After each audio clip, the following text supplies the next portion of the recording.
오늘 우리에게 주신 하나님의 말씀은 사무엘상 14장 24절에서 34절입니다.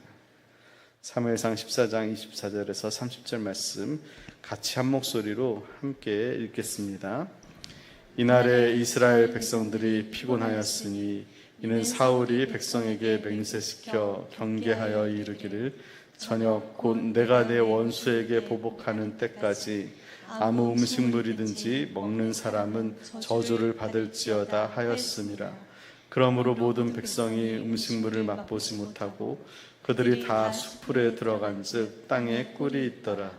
백성이 숲풀로 들어갈 때에 꿀이 흐르는 것을 보고도 그들이 맹세를 두려워하여 손을 그 입에 대는 자가 없었으나 요나단은 그의 아버지가 백성에게 맹세하여 명령할 때에 듣지 못하였으므로 손에 가진 지팡이 끝을 내밀어 벌집에 꿀을 찍고 그의 손을 돌려 입에 대매 눈이 밝아졌더라. 그때 백성 중 한 사람이 말하여 이르되 당신의 부친이 백성에게 맹세하여 엄히 말씀하시기를 오늘 음식물을 먹는 사람은 저주를 받을지어다 하셨나이다.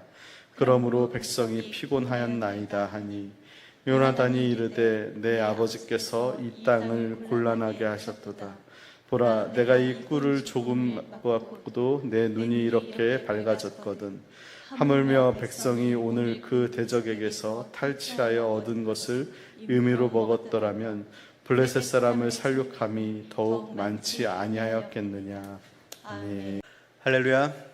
네, 옆 사람과 인사하겠습니다. 사랑하고 축복합니다. 네. 옆 사람만 말고 뒷 사람하고도 인사하시죠. 앞뒤로도 같이 인사하시기 바랍니다. 네. 우리가 신앙생활을 오래 하다 보면 경건의 능력보다는 경건의 모양에만 관심을 가질 때가 많게 됩니다. 경건의 능력을 잃어버리고 또 경건의 모양만 남게 되면 겉모습은 거룩한 신앙인 같은데 그 삶은 하나님이 함께 하시지 않는 그런 비참한 그런 인생이 됩니다. 사도 바울은 디모데후서 3장에서 경건의 모양은 있으나 경건의 능력은 부인하니 이런 자들에게서 너가 돌아서라 라고 말씀하고 있는데요. 예수님 당시에도 경건의 모양만 있고 경건의 능력은 사라진 대표적인 사람이 바로 바리새인들이었습니다. 이들은 경건의 모양은 대단해서 지나가는 사람들이 이 바리새인들을 보면은 우러러 볼 정도로 참 대단하다 그렇게 볼 정도였는데요. 대표적인 예가 예수님께서 비유로 말씀하셨던 그 성전의 맨 앞자리에 서서 자신의 경건을 자랑하면서 큰 소리로 기도했던 바리새인인데요. 경건의 능력은 없고 이 경건의 모양만 남은 바리새인과 같은 사람들의 이 주된 특징이 무엇이냐면 먼저는 자신의 공로를 드러내려고 한다는 겁니다. 그리고 두 번째는 자신의 공로를 드러내야 되니까 다른 사람들을 무시하게 됩니다. 그리고 세 번째는 아무리 기도해도 하나님의 응답이 없다는 것이죠. 우리 누가복음 18장 9절 말씀 함께 읽어보겠습니다. 또 자기를 의롭다고 믿고 다른 사람을 멸시하는 자들에게 이 비유로 말씀하시되 그러니까 자기의 의로움을 드러내고 다른 사람을 멸시한다고 하죠. 누가복음 18장 12절 말씀 같이 읽어보겠습니다. 나는 일에 2번씩 금식하고 또 소득의 11조를 드리나이다. 하나님께 드려야 될 금식과 그 헌금이 사람들에게 알리고 보이기 위해서 한다는 것이죠. 왜? 자신의 공로를 드러내기 위해서. 심지어 누가복음 18장 11절에 보면 토색 불이 간음하는 자들과 같지 않고 저 세리와도 같지 않다라고 이야기하는데요. 그러니까 자신의 공로를 드러내고 자신의 의를 드러내야 되니까 그러기 위해서 다른 사람을 무시하고 깎아내리는 것이죠. 하지만 예수님께서 이 비유에서 스스로 의롭다고 하는 바리새인이 아니라 오히려 스스로 죄인이라고 고백하는 세리가 하나님의 위로와 하나님의 응답을 받게 되었다라고 강조하는데요. 오늘 본문에도 보면 이 사울의 신앙이 그렇다는 것을 볼 수가 있습니다. 경건의 능력은 없고 경건의 모양만 있다는 것. 결국 그래서 하나님과의 어떤 실질적인 그런 교제보다 경건을 자신의 이익의 도구로 삼고 있다는 것이죠. 사울이 하나님과의 영적인 교제가 끊어지고 경건의 그 모양만 남게 되니까 나타나는 현상이 무엇이냐면 자신의 공로를 드러내려고 한다는 겁니다. 우리가 지지난주에 그 요나단의 믿음에 대해서 말씀을 하면서 요나단의 그 믿음을 통하여서 블레셋의 그 막강한 군사와 전쟁을 하게 되고 그 전쟁을 통해서 블레셋의 군대가 무너지는 것을 봤는데요. 사울은 그때 계속 석류나무 아래에 숨어 있다가 이제 나중에서야 그 블레셋 진영에 엄청난 일이 벌어진 걸 알고 뒤늦게 가보게 되죠. 그랬더니 블레셋 군사들이 자기들이 서로 칼로 죽이고 있는 거예요. 그래서 이 일이 어떻게 된 일인가 알아봤더니 이 일을 한 사람이 바로 요나단이라는 것을 알게 되죠. 그러다 보니 이제 블레셋과의 전쟁에서 이기게 되면 이 모든 공로가 누구에게로 가게 되는 거예요? 요나단에게로 가는 겁니다. 그러자 사울은 자신의 공로로 삼기 위해서 특단의 조치를 취하게 되는데요. 우리 24절 말씀 같이 읽어보겠습니다. 이날에 이스라엘 백성들이 피곤하였으니 이는 사울이 백성에게 맹세시켜 경계하여 이르기를 저녁 곧 내가 내 원수에게 보복하는 때까지 암수 음식물인지 먹는 사람은 저주를 받을지어다 하였습니다. 그러므로 모든 백성이 음식물을 맛보지 못하고 백성에게 맹세를 시키는데 저녁 때까지 아무것도 먹지 말라고 금식을 명령하는 겁니다. 갑자기. 그리고 지금 이스라엘이 블레셋과 지금 뭐 체육대회를 하는 게 아니잖아요. 자신들의 생명을 걸고 전쟁을 하고 있는데 그 병사들에게 갑자기 전쟁 중에 금식을 하라고 맹세를 시키는 겁니다.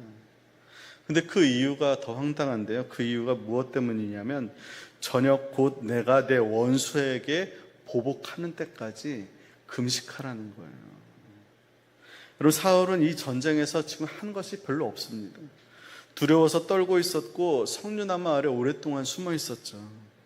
그런데 요나단의 믿음으로 이 전쟁을 시작하고 하나님이 역사하셔서 이스라엘이 승기를 잡게 되고 그 전쟁을 이길 수 있게 되었는데 이제 그것을 자신의 공로로 돌리기 위해서 뭐라고 이야기하냐면 내가 내 원수에게 보복할 때까지 너희들은 음식을 먹지 말고 금식하라라는 겁니다. 이렇게 금식을 시켜서 이제 전쟁에서 이기면 누구의 공로로 돌리려고 하는 거예요? 사울이 자신의 공로로 돌리려고 하는 것입니다. 24절 앞부분에 보면 백성들은 지금 피곤하다고 그러는데요. 이 피곤하다는 단어가 히브리어의 나기스라는 단어인데요. 누르다, 강요하다의 수동태입니다. 그러니까 지나친 압력으로 눌리고 강요당하고 있다는 거죠. 뭘 강요당하는 거예요? 금식을 강요당하는 겁니다. 여러분, 보통 힘든 일들을 이렇게 누구 시킬 때 그때는 어떻게 해요? 오히려 더 맛있는 음식을 잘 먹이잖아요. 예를 들어서 이삿짐을 날라준다든지 아니면 교회에서 뭐 대청소를 한다 그러면 힘들지 않도록 더 맛있는 걸 먹여가면서 그렇게 일을 시키는데 사울은 자신의 공로만 생각하지 다른 사람들에 대한 배려가 전혀 없었던 것이죠. 우리 31절 말씀 같이 읽어보겠습니다. 그날의 백성이 믹마스에서부터 아얄론에 이르기까지 블레셋 사람들을 쳤으므로 그들이 심히 피곤한지라. 믹마스에서 아얄론까지의 거리가 약 25km 정도 됩니다. 그냥 걷기만 해도 힘든데 이들은 도망가는 적들을 쫓아가면서 죽이면서 전쟁을 하면서 가야 되니까 얼마나 힘들겠어요. 근데 여기에 보면은 그들이 심히 피곤한지라 되어 있거든요. 여기서 피곤하다는 단어는 24절에 그 나기스와 또 다른 단어를 사용하는데요. 와야프라는 단어를 사용하는데 이 뜻이 무엇이냐면 기절하다, 졸도하다 뜻이 있습니다. 그러니까 심히 기절하게 생겼다는 거예요. 심히 졸도하게 생겼다는 거예요. 왜요? 전쟁 중에 피곤한데 음식도 먹을 수 없게 되었으니까. 근데 백성들이 그렇게 피곤해서 힘을 잃고 죽든지 말든지 사울은 그걸 전혀 상관하지 않아요. 자신의 공로만 드러나게 된다면, 자신의 목적만 이루게 된다면 아무 상관없다는 것이죠. 여러분, 금식을 우리가 왜 합니까? 우리가 하나님의 도우심을 구하기 위해서. 하나님, 우리는 우리의 힘으로 아무것도 할 수 있는 것이 없습니다. 하나님의 힘과 능력으로 하나님 저희들을 도와주옵소서. 우리를 긍휼히 여겨주시고 우리를 인도하여 주옵소서. 그렇게 겸손하고 은밀하게 금식을 해야 되는데 사울은 지금 금식하는 이유가 내가 내 원수에게 보복하기 위해서라고 자신의 입으로 이야기하고 있는 겁니다. 이 금식이라는 경건의 모양은 갖추고 있는데 결국 그것을 통해서 하나님의 도움을 구하는 것이 아니라 자신의 뜻을 이루고 자신의 공로를 내세우기 위해서 금식을 사용하고 있다는 것이죠. 하나님이 기뻐하시는 금식과는 거리가 먼 거예요. 우리 이사야서 58장 6절 말씀 함께 읽어보겠습니다. 내가 기뻐하는 금식은 흉악의 결박을 풀어주며 멍에의 줄을 끌어주며 압제당하는 자를 자유하게 하며 모든 멍에를 꺾는 것이 아니겠느냐. 하나님께서 기뻐하시는 금식은 결박을 풀어주고 멍에를 끊어주고 자유하게 하기 위해서였습니다. 근데 사울의 금식은 결박을 풀기는커녕 맹세를 통해서 저주를 걸고 멍에를 끊어주기는커녕 멍에를 강하게 매버리는 그런 금식을 강요하고 있는 것이죠. 결국 이 백성들이 그 금식으로 인해서 더 큰 죄를 범하게 되는데요. 32절에 보면 백성들이 짐승을 핏째 먹었다는 겁니다. 핏째. 그러니까 사울이 백성들에게 저녁 때까지 금식하라고 했는데 백성들이 기절하고 졸도할 정도로 배고프다가 결국 그 저녁이 되어서야 이제 음식을 먹게 됐는데 이 블레셋이 남기고 간 그 탈취물 중에서 양과 소와 송아지들을 잡아서 먹는데 너무 배가 고프니까 핏째 먹었다는 겁니다. 창세기 9장에 보면 노아 가족에게, 그러니까 홍수 이전에는 그들이 식물만 하나님 먹도록 했거든요. 근데 홍수 이후에 먹을 것이 많지 않잖아요. 그래서 그때부터 그들에게 고기를 양식으로 먹을 수 있도록 허락을 해주셨는데 다만 그 고기를 생명되는 핏째 먹지 말지어다. 그렇게 하나님께서 말씀하셨습니다. 근데 이 사울의 강요와 저주로 인해서 금식에 대한 맹세는 지켰는데 결국 하나님의 말씀을 어기는 죄를 이스라엘 백성들이 범하게 된 겁니다. 근데 이 사실을 사울에게 누군가가 알렸습니다. 근데 사울은 마치 자신이 의로운 것처럼 이야기를 하게 되는데요. 우리 33절, 34절 말씀 같이 읽어보겠습니다. 무리가 사울에게 전하여 이르되 보소서 백성이 고기를 핏째 먹어 여호와께 범죄하였나이다. 사울이 이르되 너희가 믿음 없이 행하였도다. 이제 큰 돌을 내게로 굴려오라 하고 또 사울이 이르되 너희는 백성 중에 흩어져 다니며 그들에게 이르기를 사람은 각기 소와 양을 이리로 끌어다가 여기서 잡아먹되 핏째로 먹어 여호와께 범죄하지 말라 하라 하며 그 밤에 모든 백성이 각각 자기의 소를 끌어다가 거기서 잡으니라. 여러분 지금 백성들이 고기를 핏째 먹게 된 죄에 빠진 게 누구 때문이에요? 예? 사울 때문이잖아요. 그런데 사울은 지금 뭐라고 이야기하냐면 너희가 믿음이 없이 행했다라는 거예요. 그리고 큰 돌을 가져오게 하고 거기서 잡아먹되 핏째 먹어서 여호와께 범죄하지 말아라 그렇게 명령하죠. 상당히 이것만 보면은 사울이 참 경건해 보이고 하나님의 율법을 잘 준수하고 또 하나님께 범죄하는 것을 되게 싫어하는 것처럼 보이는데 하지만 사울의 속마음은 다르다는 거예요. 너희가 짐승을 핏째 먹음으로 인해서 하나님 앞에 그 율법을 범해서 그것 때문에 만약에 이 혹이나 이 전쟁에서 지게 되면 어떡하냐 그런 마음으로 지금 이야기하는 겁니다. 사울은 지금까지 하나님 앞에 제단을 쌓지 않았는데요. 35절 말씀 한번 같이 읽어보겠습니다. 사울이 여호와를 위하여 제단을 쌓았으니 이는 그가 여호와를 위하여 쌓은 제단이었다. 그러니까 지금 이번에 쌓은 그 단이 여호와를 위하여 처음 쌓은 제단이라는 거예요. 그전에는 제단을 쌓았다는 거예요? 안 쌓았다는 거예요? 한 번도 하나님 앞에 제단을 쌓지 않았다는 거예요. 백성들이 핏째 먹지 못하게 하기 위해서 큰 돌을 굴려서 단을 쌓고 거기서 잡아먹게 함으로 인해서 율법을 범하지 않게 한 것인데 이 제단을 쌓은 것이 사울 왕이 첫 번째 제단을 쌓은 거라는 거죠.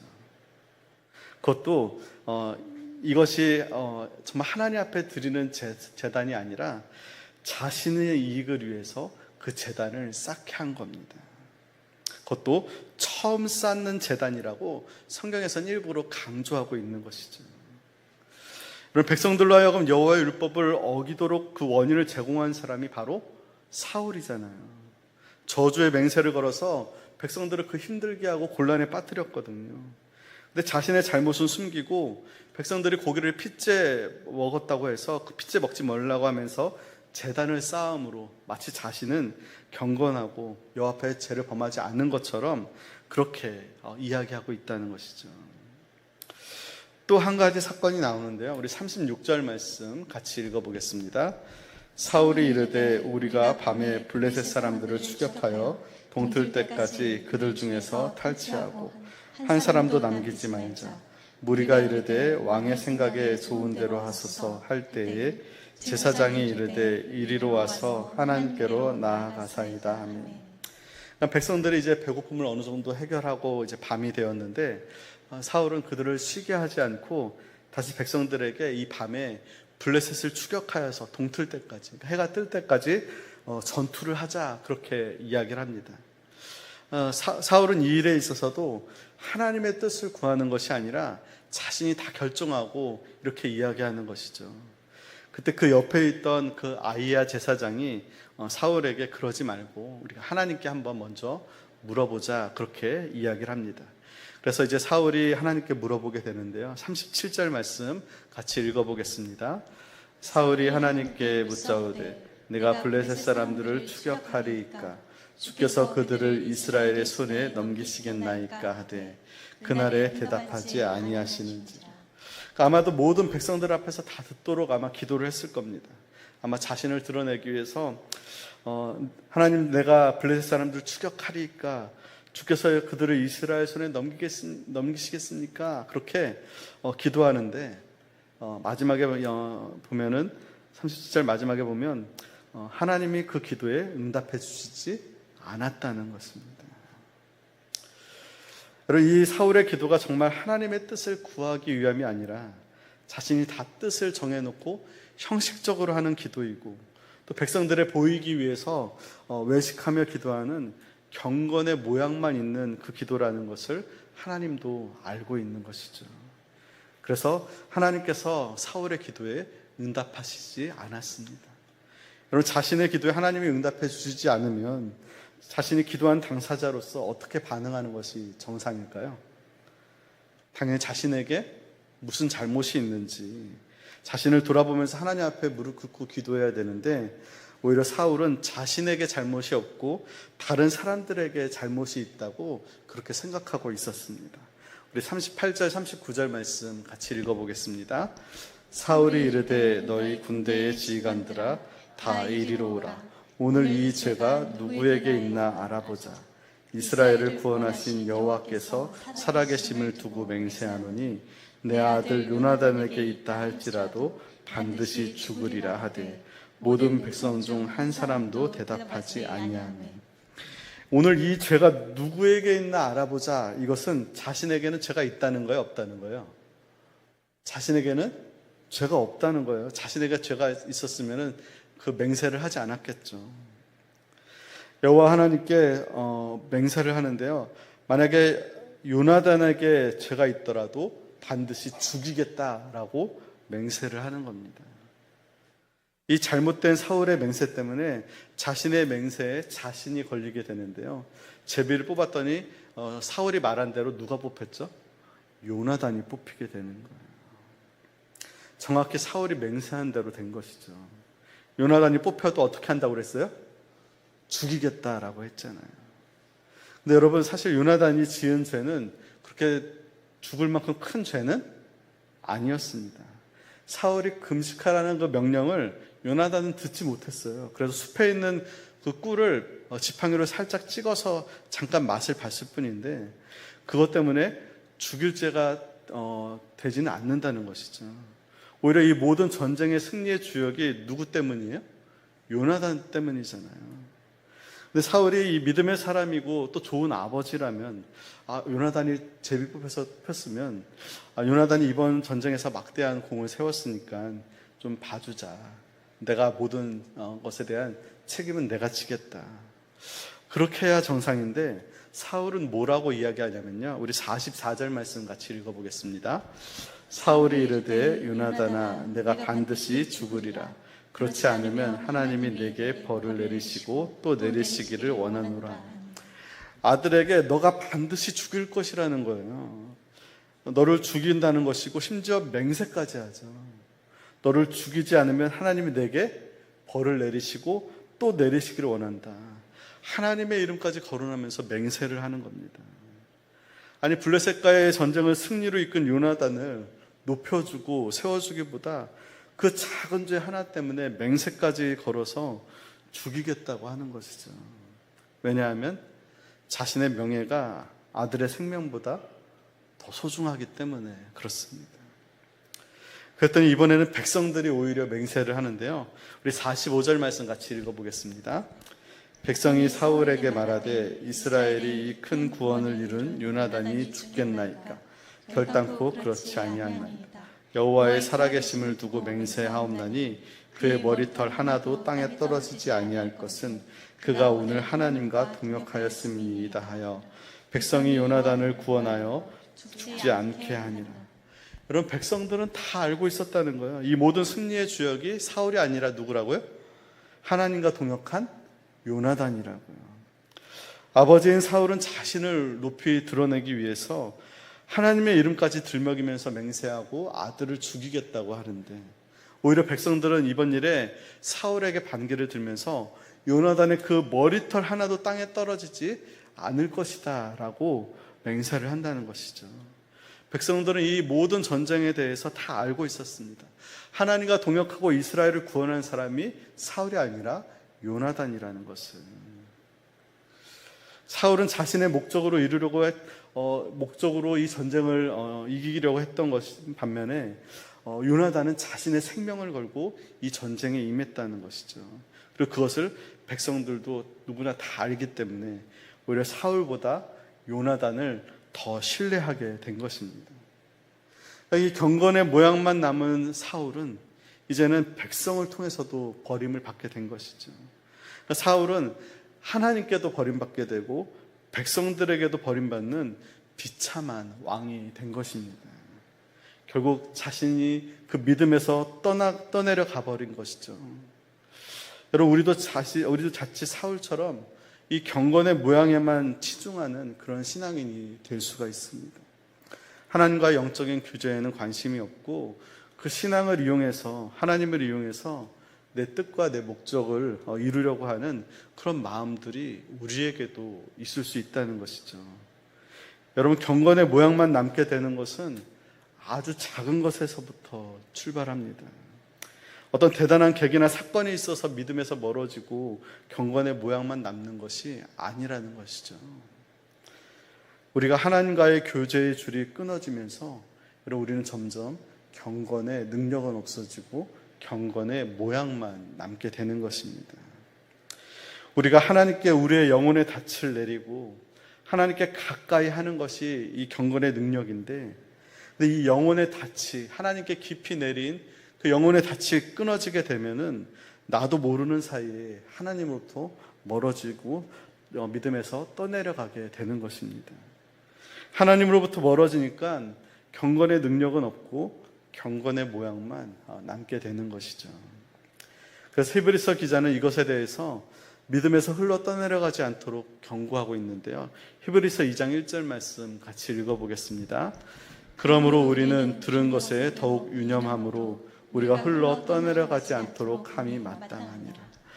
우리가 흘러 떠내려가지 않도록, 우리의 믿음이 흘러 떠내려가지 않도록 말씀에 더욱더 유념해야 된다라고 이야기하고 있는 것이죠. 여러분, 우리의 삶의 모습들을 한번 돌아보시죠. 하루를 기도하지 않고 시작해도 별로 아무런 느낌도 없고, 말씀의 양식은 일주일 동안 먹지 않아도 별로 그렇게 아무렇지도 않게 살 수 있게 된 거예요. 주일날 예배의 자리에 나와서 지금도 이 예배의 자리에 앉아 있지만, 여러분, 이 시간에 앉아서 여러분은 지금 누구를 바라보고 있습니까? 여전히 예배 시간조차도 경건의 모양만 남아서 이 자리에 앉아 있지만 하나님을 생각하는 것이 아니라 나만 생각하고, 예배를 드리면서도 예배가 언제 끝나나, 말씀은 왜 이렇게 길어, 왜 이렇게 지루해, 그렇게 경건의 모양만 남아서 하나님과의 교제에 줄인 영혼의 닻이 끊어져서 나도 모르는 사이에 하나님으로부터 멀어지다 보니까 여러분, 우리는 여전히 경건의 능력을 잃어버리고 경건의 모양만 남게 되는 것입니다. 바다에 정박한 배가 닻을 내리지 않고 그런 그 선장이 배 안에서 자고 일어나면 파도에 휩쓸려서 육지로부터 멀리 떠내려가는 것처럼 우리 영혼에 닫힌 하나님과의 영적인 교제를 등한시하게 되면 나도 모르는 사이에 세상 파도에 휩쓸려서 여러분, 하나님으로부터 멀어지고 경건의 능력은 사라지고 경건의 모양에만 관심을 갖게 되는 것입니다. 여러분, 사울 왕이 하나님의 말씀을 묵상하고 순종했다는 내용이 한 번도 나오질 않습니다. 하나님 앞에 간절한 마음으로, 절박한 마음으로 기도했다는 것이 한 번도 나오지 않았습니다. 왕이 된 지 2년이 지났는데 하나님께 제단을 쌓은 것이 얼떨결에 이번이 처음이라고 이야기하잖아요. 하나님과의 교제해주는 영혼이 닻이 끊어져서 이미 하나님으로부터 멀어진 것이죠. 너무 바빠서, 너무 삶이 고단해서, 세상에 주는 쾌락과 재미에 빠져서 점점 말씀과 기도의 시간은 줄어들고 하나님과의 교제의 시간은 소홀하게 될 때 여러분, 경건의 능력은 사라지고 경건의 모양만 남아서 그냥 주일날 형식적으로 예배 드릴 수도 있게 된다는 겁니다. 여러분, 여러분의 모습은 어떻습니까? 여러분, 하나님과 더 영적인 교제가 더 깊어지고 좋아지셨습니까? 아니면 교회는 나오지만, 예배는 드리지만 내 영적인 게으름과 정욕으로 인하여서 하나님과 영적인 교제는 더 멀어지고, 그렇게 경건의 모양만 가진 채 우리가 아무리 예배드리고 아무리 기도한들 그것엔 하나님께서 결코 응답을 해주시지 않는다는 겁니다. 여러분, 오늘 말씀을 통하여서 우리가 한 주간도 사울처럼 경건의 모양에 빠져서 자신을 드러내고 또 남을 무시하고 기도해도 응답이 없는 껍데기 신앙이 아니라 하나님께 영혼의 닻을 깊이 내리고 하나님을 가까이 함으로 하나님께서 부어주시는 그 경건의 능력으로 한 주간도 정말 믿음의 승리를 경험하는 저와 여러분 다 되기를 주님의 이름으로 축원합니다.